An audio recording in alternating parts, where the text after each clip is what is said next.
जय श्री कृष्ण। गीता के तीसरे अध्याय में जो बात अर्जुन को समझा रहे हैं भगवान कृष्ण, वो बड़ा समझने योग्य बात है।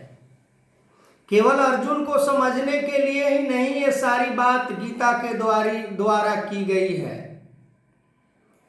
पूरे मानव जाति के लिए, पूरे इंसान के लिए, पूरे मानव परिवार के लिए ये बात समझाने का प्रयास किया गया है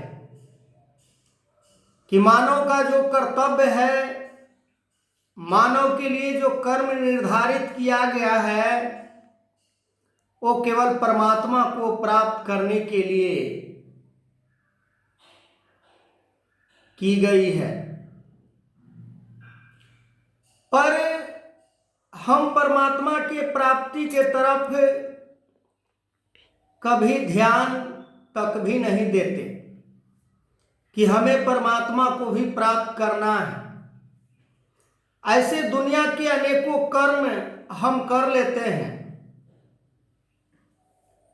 पूजा पाठ, नियम व्रत, उपवास, अनेकों अनुष्ठान हम करते हैं, पर हमें ये पता नहीं होता है कि हम पूजा किसे कर रहे हैं। सच्चाई को दरकिनार करके हम संसार के प्राप्ति के इच्छा को लेकर देवताओं को पूजा किया करते हैं। मनुष्य को ये समझ लेनी चाहिए कि मानव योनि सभी योनियों से श्रेष्ठ है, देवताओं से भी श्रेष्ठ है। असुर की तो बात ही नहीं की जाए। देवताओं से श्रेष्ठ होने के बावजूद भी इंसान देवताओं के खुश करने के लिए, देवताओं को प्रसन्न करने के लिए, देवताओं से कुछ प्राप्त करने के लिए हम देवताओं को पूजा किया करते हैं। पर वही समय परमात्मा को प्राप्त करने में हम यदि लगाते हैं तो परमात्मा प्राप्त हो जाने के बाद इस जीवन का जो लक्ष्य है, इस शरीर का जो मकसद है, वो पूरा हो जाता है। आप सोच कर देखिए कि 84 लाख योनि में जब हम भ्रमण कर रहे थे तो हमारी हालत क्या वहां पर रही होगी। ये देखने की बात है, सुनने की बात नहीं है। संसार की अनेक योनियां को हम देखें, गाय, भैंस, गधे, हाथी, घोड़ा, बकरी, सुअर, कुत्ता, बिल्ली, सांप, चूहा, ना जाने कितने नाम हैं। हम सभी को हालत को देख लें कि ये सभी का क्या हालत आज बना हुआ है। मनुष्य के तरह ऐश्वर्य, आराम उनके जीवन में प्राप्त नहीं होता है, न उनके अंदर ये क्षमता लगाई गई है कि वो परमात्मा को प्राप्त कर ले। परमात्मा को प्राप्त करने का साधन वो अपने कर्मों के द्वारा कर पाए। नहीं है। फिर भी हमें जब ये अवसर प्राप्त हुआ है, हमें जब ये मौका मिला हुआ है, तो इस मौके को, इस अवसर को हम यूं ही ना गंवा दें कि हमें बाद में पछतावा के सिवाय और कुछ हाथ ना लगे।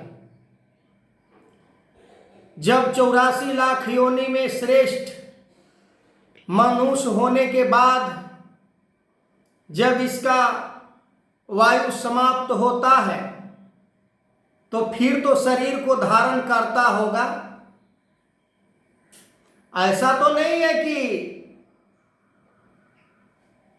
हम संसार में आए हैं परमात्मा को प्राप्त करने के लिए, और परमात्मा को प्राप्त ना करके संसार को ही प्राप्ति में हम अपना जीवन को लगा दें, खपा दें, और फिर हम आशा रखें कि हमें किसी शरीर को धारण नहीं करना पड़ेगा।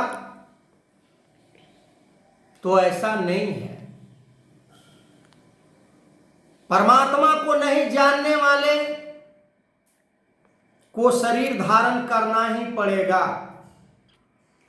चाहे वो किसी का शरीर हो। और यदि हम ऐसा सोचते हैं कि फिर हमें मनुष्य का ही शरीर प्राप्त होगा, तो ऐसा भी नहीं है। दुर्लभ मनुष्य जन्म है होत न बारंबार, तरुअर जिम पत्ता झरे बहुरी न लागे डाढ़। कि एक बार पेड़ से पत्ता टूटकर गिर जाता है तो दोबारे उस डाली में नहीं लग पाता। ठीक उसी प्रकार मानव जीवन को व्यर्थ यदि हम गंवा देते हैं, तो फिर मानव जीवन प्राप्त होना संभव नहीं है। हम फिर आशा ना रखें कि हमें फिर मानव का जन्म प्राप्त होगा। तो आज हम सभी को अवसर प्राप्त हुआ है, मानव जीवन। हम ऐसे समय के सतगुरु को, तत्वदर्शी गुरु को, जो परमात्मा को तत्व से जानता हो, निराकार साकार रूप को धारण करके इस संसार में विचरण करने वाले समय के सतगुरु आज इस धारा पर ऐसे विचरण कर रही है कि शायद कोई ही जान पाता है।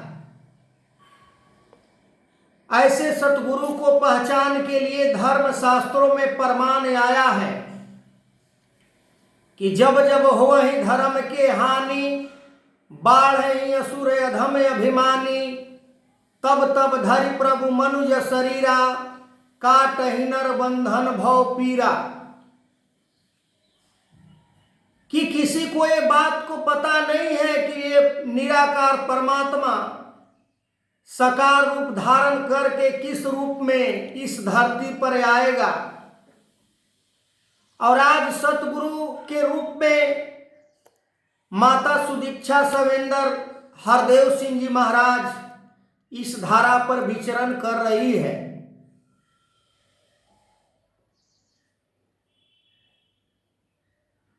ये जोर जोर से पुकार पुकार कर पूरे मानव जाति को आवाज लगा रही है कि आओ रब का दर्शन कर लो,